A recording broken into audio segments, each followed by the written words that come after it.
episode number who cares? Welcome back to On the Overrun, the podcast about cars and creating appreciation for cars and mainly the people around them and just gathering communities of car lovers around a mutual passion. So today we have another guest. This is actually the first time I'm doing a Zoom podcast, which is quite interesting, a bit nerve-wracking, but I'll be fine, don't worry about it. Now, today's guest, you will probably have seen him on YouTube. If you haven't, then you may have been living under a rock. But if you've been to the Nürburgring, then you have something in common with him. If you like pancakes, you also have something in common with him. So today we have Misha Charoudin, if I'm pronouncing it right. That's correct. Thank you very much for the introduction, and especially the pancake part was absolutely spot on. I needed to do some research to just sort of know, besides cars, what is Misha actually into? And if you're not into pancakes, are you even human? Yeah, exactly. That's you done your research, you done your homework. That's very important. Yeah, there's some other bits and bobs I won't be talking about too much now, but anyway. Misha, thank you for being here. I just mentioned earlier, you're probably the biggest guest I've had. No, not probably, definitely the biggest guest I've had on this podcast. But the thing is, you're still very much human and you still very much have a big passion for cars. And that is sort of what, relates us in some way. So I want to thank you for sharing the passion with what you do. But I would like you to just introduce yourself to the guest.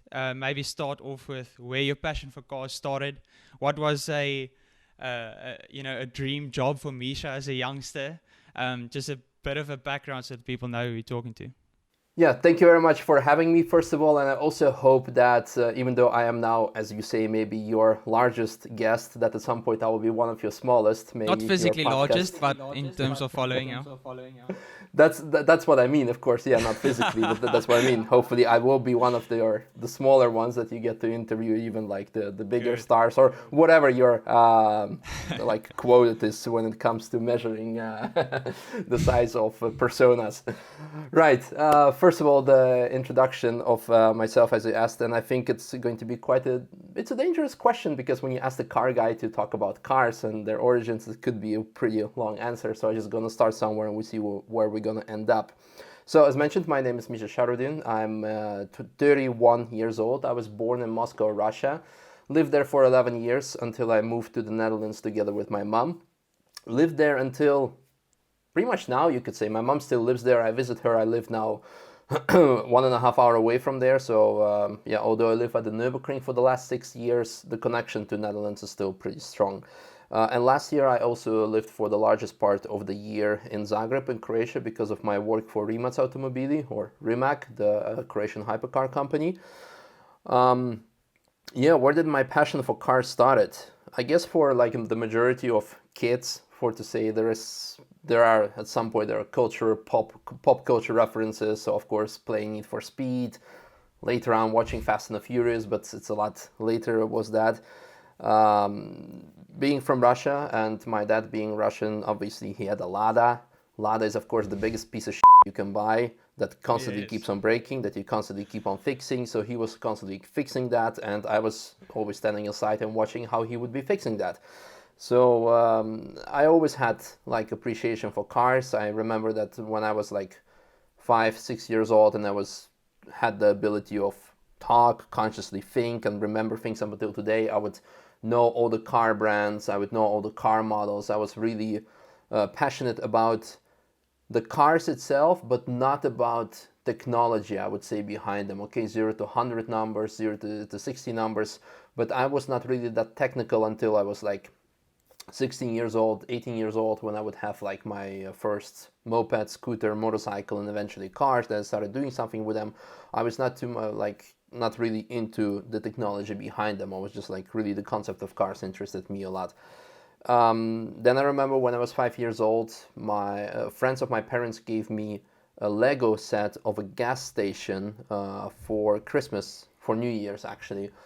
And I was playing with the gas station. I had model cars, and I was making a traffic jam to the gas station because it was shortly after Soviet Union fell apart, and the gas was very scarce in Russia, so there would be actual physical traffic jams to the gas station, and that was something I would be reenacting. So during the day, me and my dad would be in a traffic jam to the gas station, an actual thing, and then evening at home I would be playing that.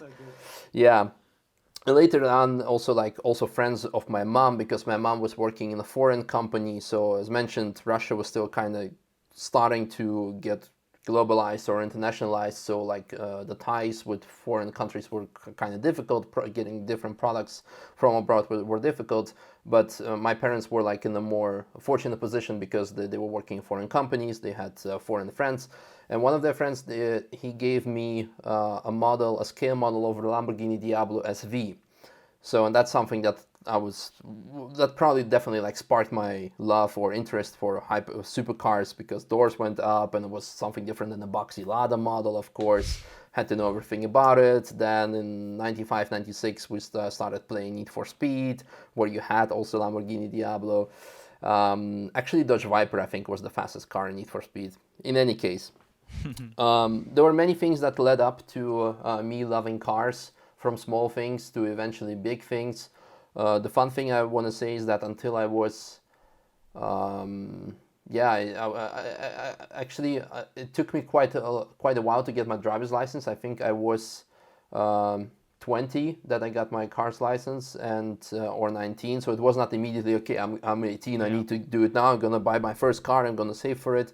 No, and at the age of 21, I was just really casually that I didn't need a car because I lived without it, but I gathered okay money that I could spend on, and I bought my first car, which was a Subaru Impreza GC8 from a friend of mine. For the first car? Yes, that's not bad. yes. That's not bad. Yeah. Well, it was the very first Impreza. Of course, it's a very good thing.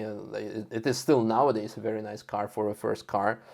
But yeah, and eventually things went from from simple to very wrong, because when I bought it, the brake pads were already done. So what do? You're not going to change just brake pads. No, I put big brake kit system all around, front and back, suspension on top as well, because you had to do something with inside the wheel arch. So I called the guy, the tuner. I said yo, can we also do suspension at the same time? Sure. Did that. When I bought the car, I also immediately, the first thing I did when I came home after the purchase, I signed up for the race car driver license course with that car. Bought the car in June, the course was in November, and then in between I already started modifying it, and eventually the following year I had one of the fastest Subarus in the world, because it was 705 horsepower, 864 newton meters of torque. That was kind of ridiculous. Mad. And from I know, still nowadays kind of miss it, and I'm playing with the thought and that I still might build something like that one day. Currently having different plans, but yeah, these were just the long past, the in between, and where I am right now. Of course, the majority of people should know that I am linked to the Nürburgring mostly. And the funny story that I always keep saying is that it's actually pretty weird in a way, or it is unplanned, because as mentioned, I lived in the Netherlands. My mom still lives there, 1.5 hours away. So even when I had the Impreza, even when I had other cars and I was a car guy and even interested in cars, Nürburgring for many people is their life goal, dream, the Mecca, to go there once in a while, once in their lifetime. They live in Australia, South Africa, South America, and they plan their trip to go there. And for me, it was 1.5 hours away. I was meh, not interested, not attracted at all. And I have all the means to go there, even just to spectate. And the reason I got here is because I just got a job offer to do marketing for a company here.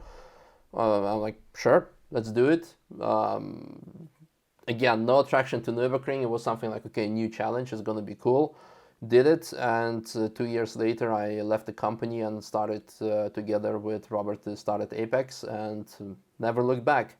Well, tried to leave somewhere else, do some projects in between, still doing some projects in between, but that place kind of got me now, and I cannot live without the ring, and some people say a ring cannot live without me, and I find it a very an honorable thing whenever people say that. So kind of that's a long story short. So well, it is quite a long story and very shortly summarized. You've probably told that story so many times. But before we chat about the Nürburgring, I'm actually interested to know, was cars always part of your plan for the future? If you like were in high school and you in college or whatever, and you looked forward to your future, was it always cars that was like, I need to do something with cars, or was there actually other interests that sparked your way to there? Because you just told me about the marketing job you got that actually led to where you are now. So, I mean, what did the dream job or like your future look early in your life? Yeah, first of all, I want to say that it's a very good question, and I'm very happy that you ask it. And actually, no one usually, when I do these kind of interviews, podcasts, or videos or anything, no one actually asks me that, because just like the fact that I ended up at the Nürburgring coincidentally, the thing with cars was also never a thing that I aspired to be doing, because back then when I was a kid, I had a very I had an understanding. I wouldn't say it was wrong, but it was like the way I was looking at things. I saw cars as a pure hobby, and something that it would not be possible to make a job out of. And but eventually, I mean, you can make a job out of it. But my understanding was, if you want to do something with cars, you need to go to the technical university. You need to be an engineer. You need to do something like that. But no, you have, of course, salespeople, you have marketing people, you have designers, you have the technical part is only such a small thing. So there was like a very big misconception of mine. And when I was a kid, of course, you went through high school and you're just like la la la, doing some stuff that you're deciding what you want to go to do. And even when you're in high school, I think for majority of people, it is way too early to decide their whole life path based on the decision that they have to take when they're 16 years old. Even right now, when I'm 30 years old, I'm like, I don't know what I'm going to be doing next year, what the world is going to be like. And you realize you should not be betting on one horse only. Like, you should be doing multiple things. So, and you end up not liking some things, and if you're just like, anyhow, let's not get too philosophical. Long story short, when I was a kid, I was very active in terms of physical activities, like going to fitness center. And I wouldn't say bodybuilding because it was not that extreme, but I was like very in a good physique, and I loved action. And my biggest interest, I would say, I wouldn't say dream, but the interest, because I did not want to have a boring office job. That is something that I knew for sure. I wanted to be in the military. Basically, I wanted to be a Marine back then. And I actually passed the course. I passed it actually twice because I had to do like the intake, and then I decided to spend one more year in high school. So on my exam year, actually, like 3/4 through the year, somewhere in March, I said to my dean, I said, "Yo, bro, I wanna quit." He's like, "What do you mean you want to quit?" I said, "I enjoy it so much. I don't want to go, and I just want to hang out with you guys a bit longer." And he couldn't believe what he was hearing, because I could pass, but I was just like, really, I was having such a time of my life being like in high school and still enjoying my youth and being like around my friends, and I just didn't want to give up and go move to another city, go to either to Marines or even university. But anyhow, we agreed, so I went and do a summer job and just like, to come back later on. But the thing with the Marine stuff, it didn't work out because my mom asked me to go to university. She more or less begged me to do so. She said, "Don't go into army, you can always do it. Please do university first." Like, okay, fine, when your mom is asking something like that, it's hard to say no.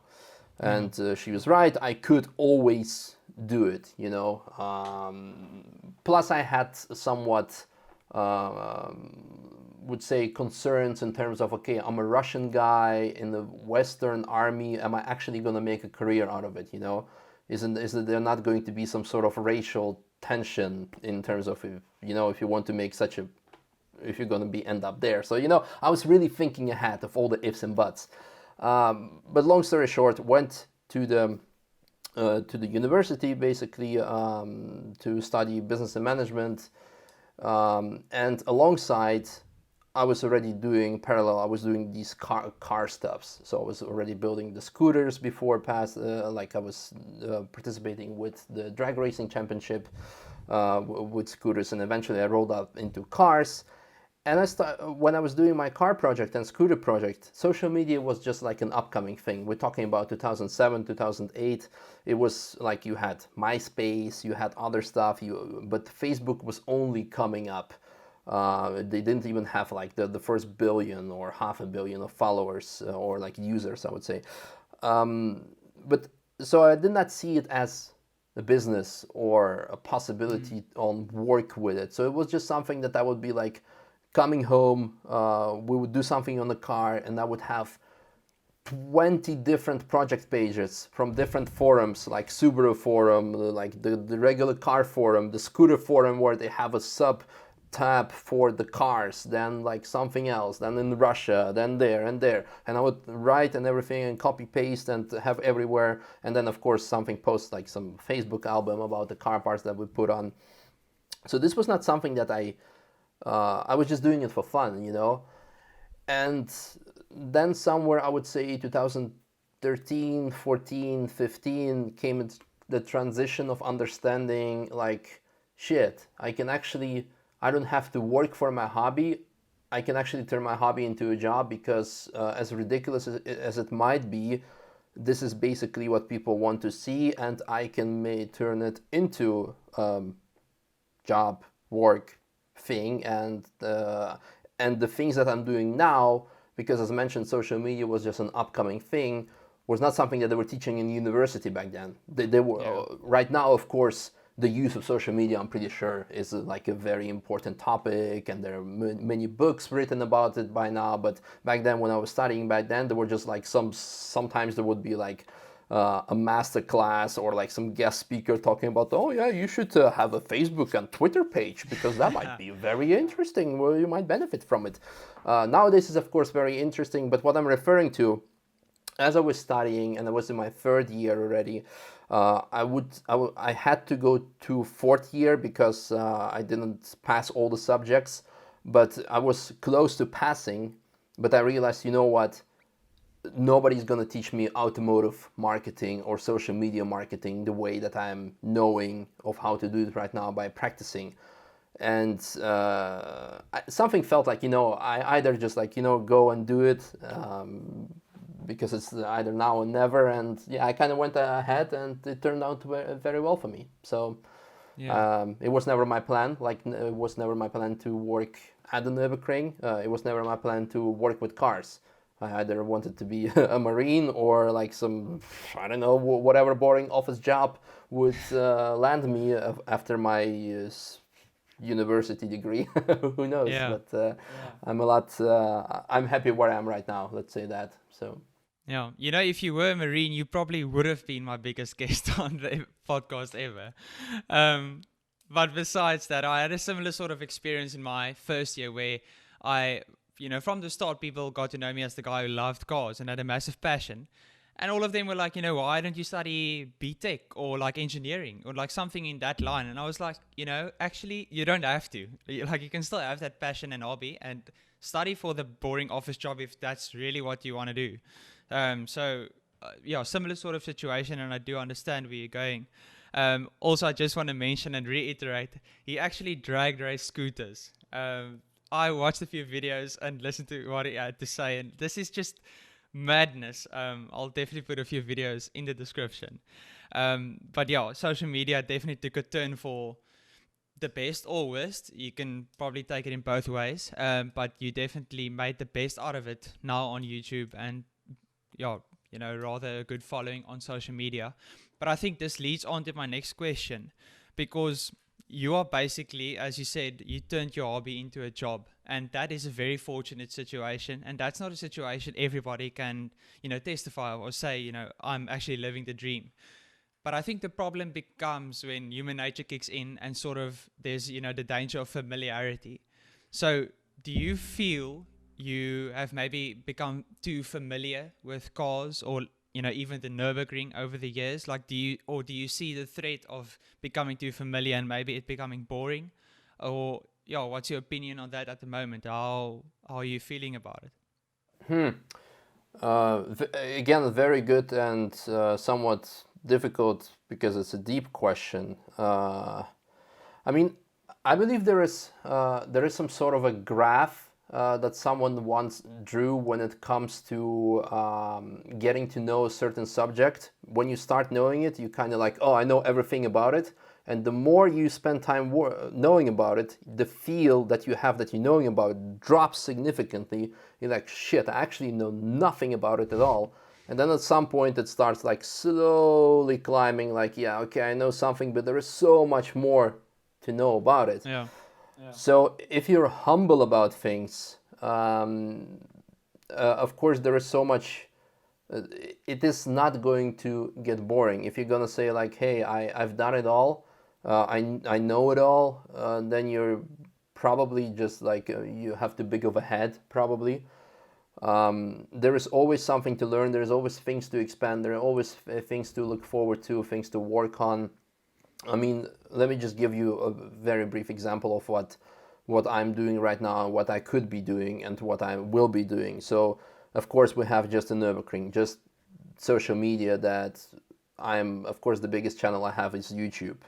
Now you have upcoming media like TikTok. Should you invest in there? If you're going to invest in there, it's completely different media. It's something you need to learn, you need to know how to be doing, attract newer audience. With new audience comes new ways of having to attract them, because my biggest following right now is of the age between, I would say, 25 to 45, which is actually a very, very good following. But if I want to attract younger people at some point, I would need to come up with new strategies. And moving on to that, how is the world going to be in 5 years? Am I going to be a stuck-up dinosaur who is going to say like, oh no, internal combustion engines only, or am I going to embrace EVs at some point? Because now people who 2 years ago starting doing stuff with EVs like Teslas or other cars, they're actually big because the EV group is a completely different target audience that you have. Then on top of that, you have, for example, sim racing, which is completely different territory, but it has such a strong connection with cars. But a sim racer and a professional racer, only like if they're like really professional, only then they would like be able to talk to each other and understand each other. But just like the fan base around it, they'll be like, no, this is nonsense. Our thing is the real thing. The same as the petrolhead guys versus EV guys. The Tesla guys are always saying like, oh, stupid internal combustion engine running on dinosaurs.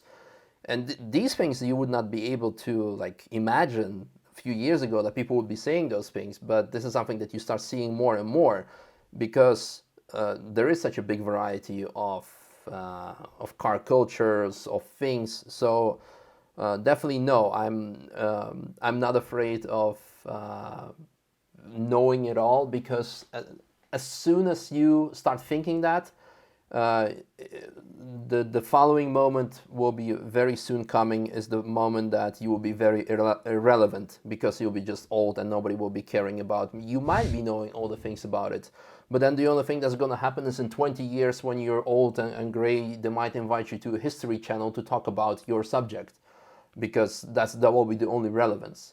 So you always need to continue learning new things, expanding new things, and keep yourself busy, and this keeps not only yourself successful, but also occupied and engaged and relevant. I think that's very important, not to do it. I mean, it's important to do it and not to think like, I know it all, it is boring. Because at that point, yeah, it will become boring, but you will also become boring to other people. And yeah, that's a very interesting pitfall that you brought up. Yeah. I think I was just alluding to looking at car owners and, collectors. All of them start somewhere small, and then, they come at the point where like, yeah, no, I'm tired of my S2000. Let's get like a old Carrera or something, and then build up, and it becomes later on 1,900 horsepower, something hypercar EV, and unfortunately we maybe do get used to it at some point, but the thing is, there's, as you said, so much more alleys and areas we can actually explore to keep that experience interesting. as you would say. So I'm very glad you're not getting familiar or tired or very old sometime soon. So let's get on to more cars, because this has gone very deep, although not bad. I mean, I do like just touching on what interests you and what's going on in your life also. But in terms of the Nürburgring, of course, this is something I have to talk about. Your party trick. And so I started watching you since you were boosted Boris. Okay, you were Oh by wow, that's a far long and time away, ago. you were by far and away the funniest Russian guy I've ever seen. Maybe a bit inappropriate at times, but definitely always funny. I actually went to look at YouTube I have a question today. to you. Okay, Do you think in today's political climate environment, boosted Boris would be possible to do? Oh, boosted Boris would be killed off. Boosted Boris, so boosted Boris, the channel is still alive. The last video, the most recent video you posted, or boosted Boris posted rather, was I think 2 years ago. And I watched this one about, I think it was you and Mate Rimac. You were speaking about the concept 2. And you were talking about potatoes powering the concept 2, and like you were talking. Oh, it was actually so funny. I couldn't stop laughing. And you talk about capitalist. Oh my word! No, this is just bringing it all back.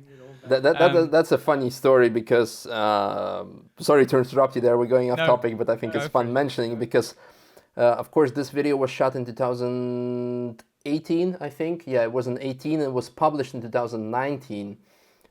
No, it was shot in 17 and published 18. Doesn't matter. I think it was 18 and we published it in 19. That was exactly the thing. And it was quite interesting, the things that were talked about, and there were some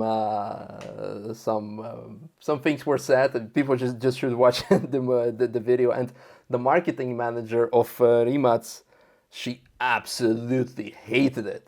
She absolutely hated it, and she hated me because I posted it on the 8th of March, which is the International Women's Day, and I'm saying some offensive things about women, and her mom watched it, and she wanted to kill me, and she blacklisted me from every Rimac event possible, and eventually I became her colleague. The irony. It's unfathomable. Yes. That's amazing. And we became very good friends, and we still are talking every single day, and that's how funny it is. And actually, in that video, Mate says like, you know what, you should come work for us because. But I must say, Mate also played along very well. But I think I might as well touch on that also. So you've worked on some amazing projects over the years, besides just Apex and your main job, if you would call it that. So maybe talk about your experience with Rimac. I know you have some other big projects you maybe want to talk about, but maybe mention a few and just chat about how that was, how the experience was working with these big brands as an individual. Mm-hmm. Well, I mean, it's a pretty broad question. I mean, what can I say about? I can say so much about it. First of all, what did I do at Rimac? It was my role had to do with digital content. My official title was digital content coordinator. It's just a pretty fancy thing, a pretty fancy title. In reality, I was dealing with digital content, whether it was internal or external. What does it mean? Were you just running social media page for Rimac? Yes, I was. This was digital content. But also whenever Top Gear would come and make a video about Rimac, it was also digital content. So I need to make sure to accommodate that they would have all the possible things, that the car would be represented in the best possible light. So, but also internal things, like employee photography. So if it has any significance to digital content, whether it's internal or external, it had my name on it, and I was somehow related to it, big or small. And the most fun part about that job was, apart from working with the technology, the not only of tomorrow, but of the next 5 years, that you're gonna see in form of the C2, but also in the form of the other cars that, of course, Rimac is known that it has shareholders in form of Porsche and Hyundai, and at some point that technology is going to end up in those cars. And this is something to be able to witness this. This was just like enormous sense of pride, so to say, and I would even say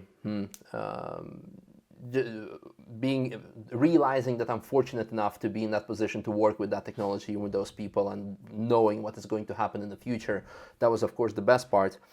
But other thing was the creative control, so to say, writing the scripts for the marketing campaigns that we were able to show YouTube videos, but things that we were not able to show because they were highly confidential, but they were supposed to make the target audience purchase that car. So like really like something really cool, and that was like, I wish I could post it on my social media or like on Facebook to say I did that, I made that clip, but unfortunately, the job required otherwise. And it was great, and it was an extremely great working environment because at this point company has 900 employees. When I joined, it had slightly more than 700. So it's growing extremely fast. But it was still small enough to be cozy, but it was big enough to understand the automotive environment, automotive market, automotive industry, because you had all the different departments: design, vehicle engineering, vehicle dynamics, composites, marketing, sales, everything, service, prototype assembly, normal assembly. And to know everything about it, because now you knew how the car company would be functioning, and that was something that helped me a lot to understand the industry from the inside. But more importantly, of course, working in marketing and PR, and I mention it quite often. Marta Longen, who is the head of marketing and PR at Rimac, she taught me a lot. She was the best part, probably, working at Rimac, because she learned me a lot about the PR, about the way of expressing things, the way to pay attention for the small details that you otherwise would possibly be missing. And this was, in terms of the shortest time frame, I would say that I had contributed to the project, because I spent there around 9 to 10 months. I learned so much that I haven't learned, I would say, in my whole life when it comes to car industry, and otherwise wouldn't be able to if I did not have that function. So for that, I'm eternally grateful. And we parted, I would say. We didn't really part it, but I left the company because I was missing the Nürburgring too much.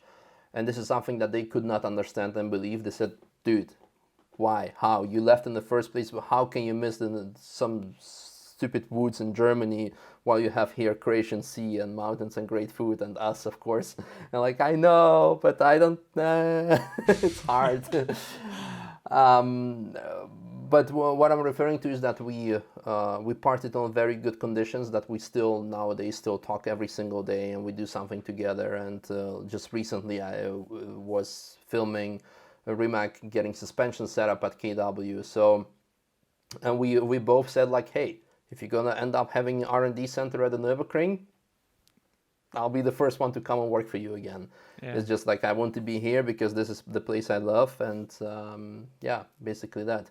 And I think I got so sidetracked that I forgot what was your first question. You answered. Yeah. So I think you answered the question. Don't worry about it. It was a very broad one.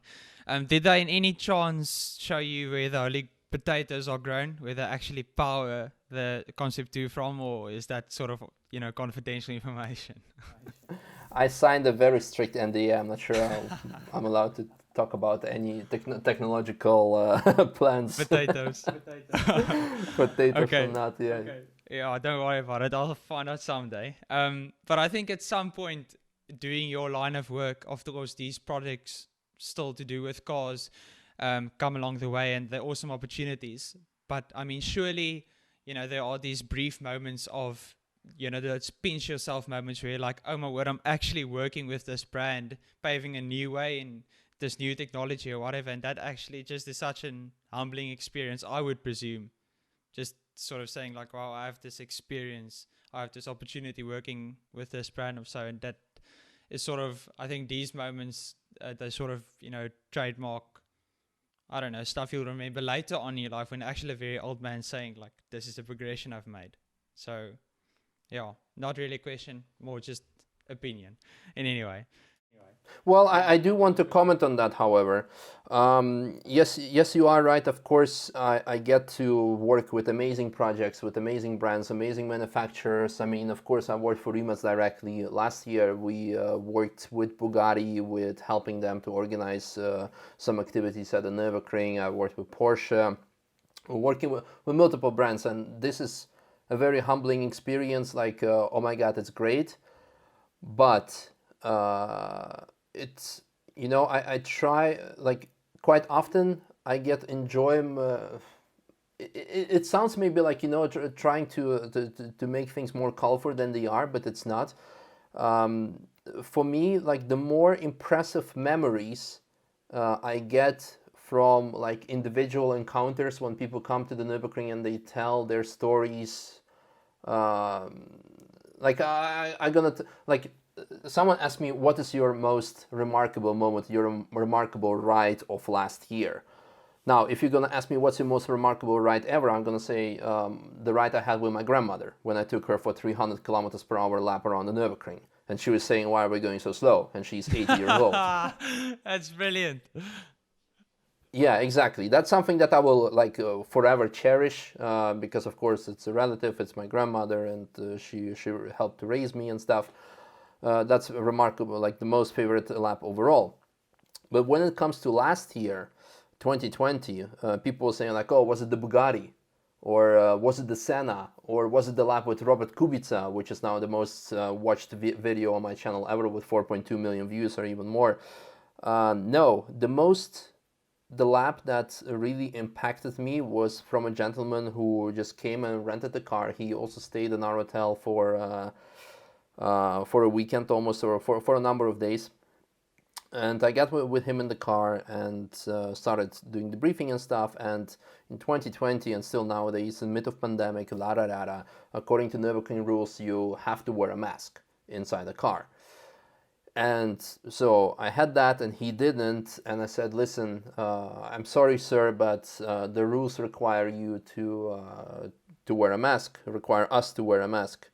And he said, Misha, I've been watching your videos for quite a long time, and I'm a big fan of you. I didn't want to bring this up, and I still don't find it relevant, but I would like you to ask if we can do it without a mask, or at least me. You can wear it for your safety, but I would like not to do it because I have actually a very, I'm deadly ill, basically. I have a lung disease, and I will not be here this time next year. And I'm here to do my bucket list item to enjoy the track, and I'll be dead anyway, so Corona is not scaring me, and I just want to enjoy the moments here with you on the track, with the car. That's something, wow. I want to have fun, you know. And this something I was like, like even now when I'm thinking of it, like I'm tearing up when I remember. It was such a like shivers, and something like that. There is no ride in no Bugatti, Koenigsegg or Pagani that is going to top that.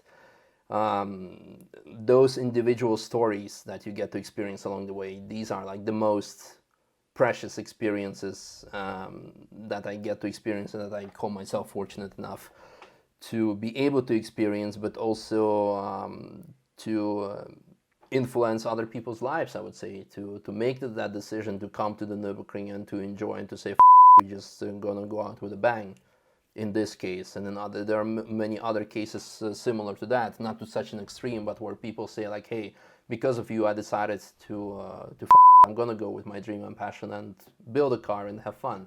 And that's the most precious thing to me as an influencer, I would say. I hate that word, but if that's the way when it comes to describing influencing people to such an extent, then that is the most humbling and the most the greatest part. So yeah.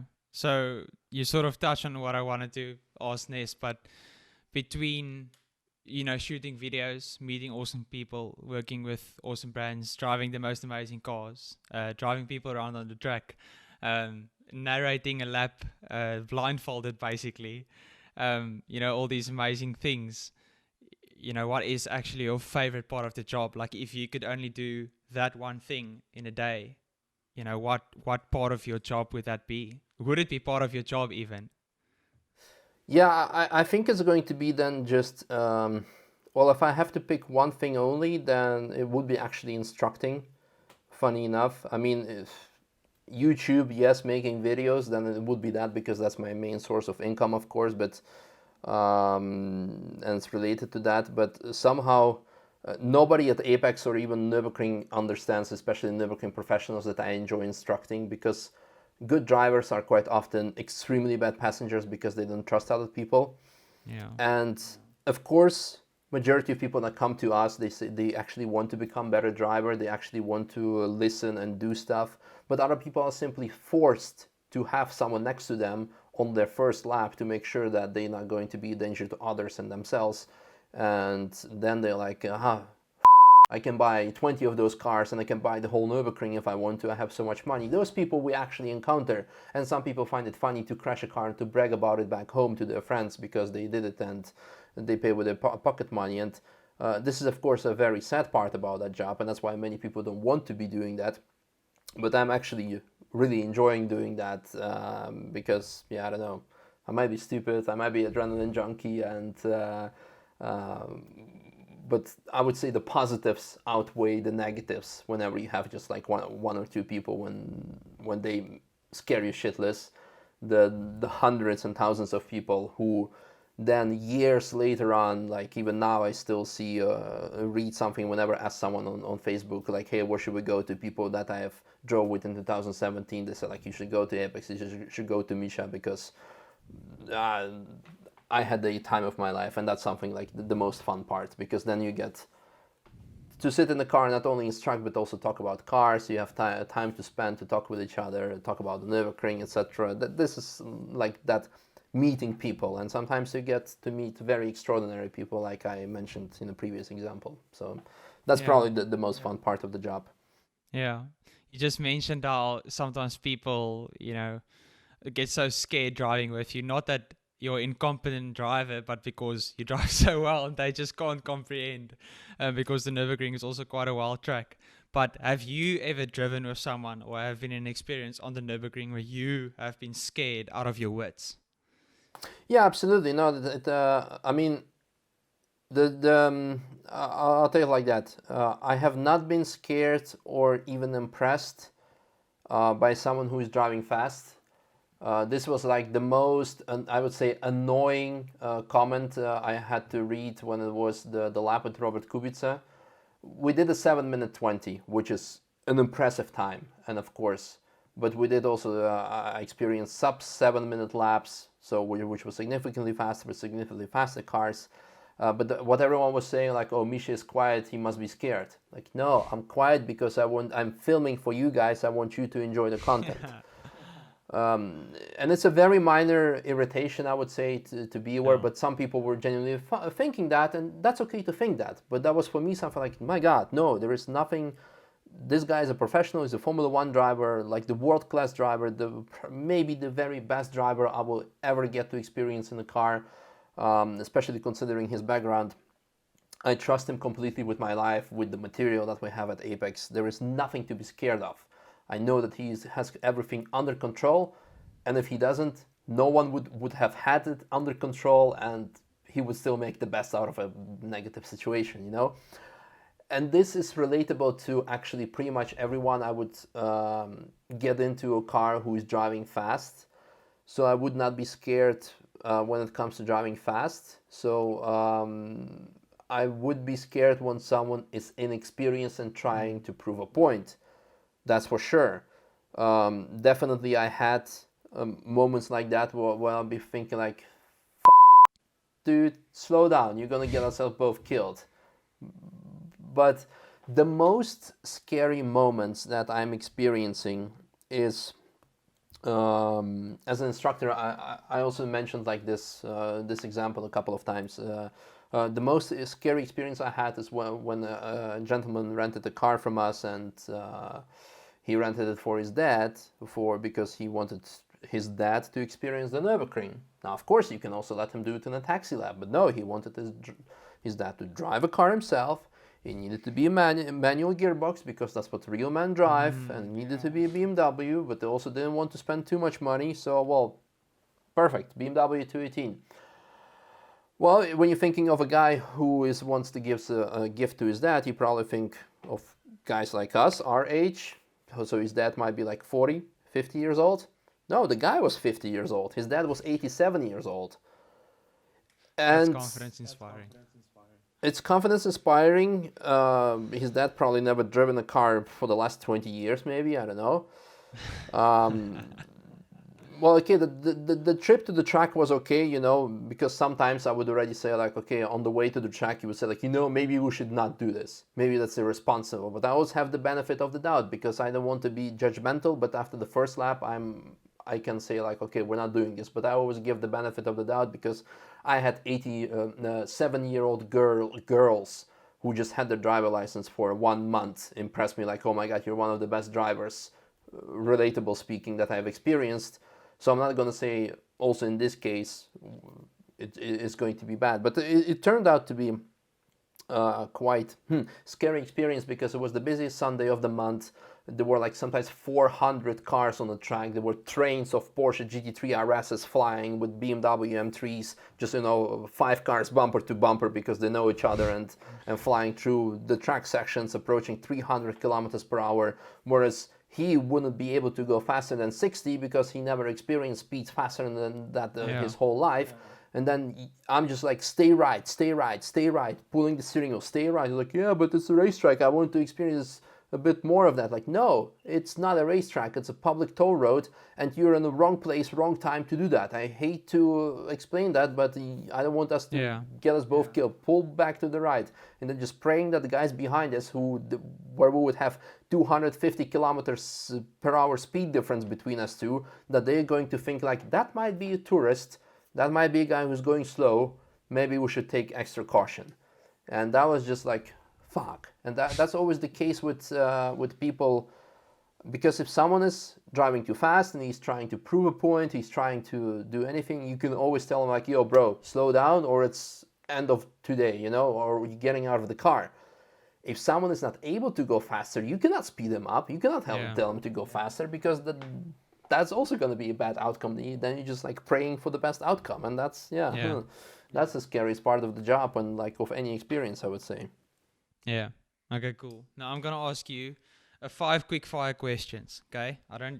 You shouldn't actually be able to think of it. You should just answer. But I don't care if you think about it for some time. Anyway, here we go. First one: fastest car you've ever driven. Bugatti Veyron. Okay. The car you hate the most. Multipla. Okay. Manual or manual? Manual or manual? Yeah. Well, there is no other choice. It should be one of the two. Okay. Okay, well then let's go for manual then. It has to be manual. Next one. If you weren't doing what you're doing, if you weren't doing anything with cars, what would you be doing? My dream was to be a history teacher as a kid. Wow. So I wanted to be that, and I still, whenever I get chances to do something like that, I always enjoy talking to people and doing this type of stuff. So hopefully maybe one day I'll get to do that. If there is a small hope inside of me that YouTube is going to be failed, Nürburgring going to get closed, and I need to find a job, and I'll be saying, well, now I have to become a history teacher. Okay, what history in what? History in cars, potatoes, pancakes? No, just like high school history. So like history about like Greece, Egypt, like the Middle Ages, or World Wars, everything what happened before up until now, in the last 5,000 years, I would say. And then the last one, your dream road trip. So you choose the car and you choose your road trip. Choose the car. I actually want, like, I'm not sure if I ever going to do that, but unless I'm going to have like just a crazy amount of money to spend. I want to build something like a Dakar type of Porsche, but then like the modern one, so like the 992, but then just raced and go off-roading. So not I the want singer just to one, make the modern. That's a nice one. Yeah, exactly. They built it actually more or less, but I think it might be a bit too extreme because I don't think it will be able to. I don't think reliability is going to go there. Going to be there because I do want to make a road like a world road trip with that car. So if I'm gonna put some shitty fuel somewhere in Nigeria while traveling through Africa, I don't think the engine is gonna like that. Yeah. Nigeria might have very good fuel, but that's just like some in Russia. Let's call in Russia. You also have very bad fuels. So yeah, Misha, I want to thank you. Thank you for joining. Thank you for being willing, and thank you for just sharing your passion on your YouTube, on your social media.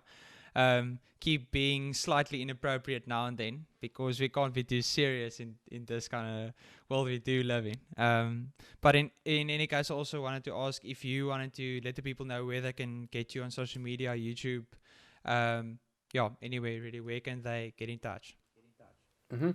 Yeah, absolutely. No, I would love to people. If people love the Nürburgring and if they loved what they heard me talking about, feel free to follow me on YouTube, on Facebook, Instagram, Twitch. I never posted anything there, but I always said if I'm going to get 1,000 followers, I might do a Twitch video.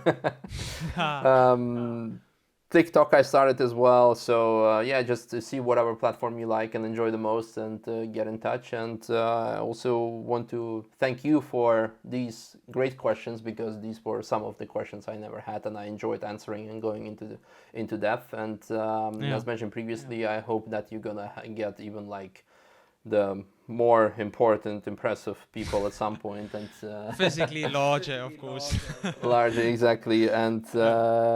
I wish you all the success and luck in the world and keep on pushing and I'm sure you will hear more of you. Awesome. Thanks, man. But you guys know where to get him.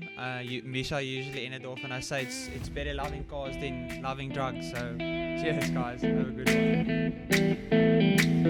one.